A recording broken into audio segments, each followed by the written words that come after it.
Hi, this is Dr. Jagan, oral and maxillofacial surgeon and hair transplant surgeon in Layers.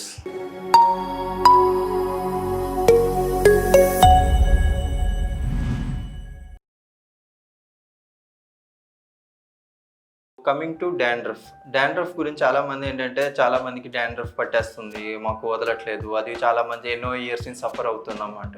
So dandruff ఎందువల్ల వస్తుందని causes చూద్దాం. So first of all dandruff అనేది ఏంటంటే ఈ పైనున్న layers అనేవి సెపరేట్ అయిపోవడం వలన ఒక పొట్టు కింద రాలుతూ ఉంటుంది అనమాట. సో అది ఎందువలన అంటే ఒకటి హార్మోనల్ ఇంబ్యాలెన్స్ వల్ల ఉండొచ్చు.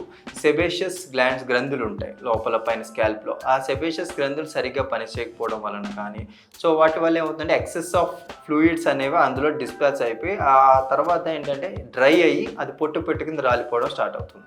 నెక్స్ట్ ఇంకో కాజ్ ఏంటంటే అందులో ఒక ఆర్గనిజం ఉంటుంది, ఈస్ట్ ఆర్గనిజం అంటాం, మెలసిజియా అనేది ఉంటుంది. సో ఆ మెలసిజియా అనేది కంటిన్యూగా కాజ్ చేస్తూ ఉంటుంది. సో వీటి వల్ల ఏమవుతుందంటే డాండ్రఫ్ ఉన్న కేసెస్లో హెయిర్ ట్రాన్స్ప్లాంటేషన్ ఎందుకోసం చేయము అంటే, సో డాండ్రఫ్ ఉండటం వల్ల పొట్టు కింద రావటం వలన సో మనం తీసేటప్పుడు హెయిర్ ఫాలికల్స్ అనేది ఆ పొట్టు అనేది కొంచెం ఈ హెయిర్ ఫాలికల్స్ అతుక్కుని ఉంటుంది.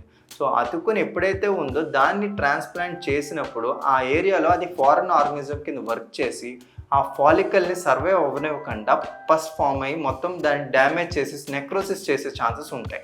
సో అందుకనే డాండ్రఫ్ ఉండే కేసెస్లో మనం హెయిర్ ట్రాన్స్ప్లాంటేషన్ని అవాయిడ్ చేస్తాం అండ్ డిలే చేస్తాం. First we have to treat the dandruff, underline cause తగ్గాలి. వెదర్ దేనివల్ల అవుతుంది అనేది, దానికి ఒక మెలసిజియా ఆర్గనిజం ఉంటే ఒక షాంపూ, కీటకనాశుల షాంపూ అనేది యూజ్ చేయాల్సి వస్తుంది. సో అవి యూజ్ చేసి HFT treatment, high frequency therapy treatment ఒకటి ఉంటుంది.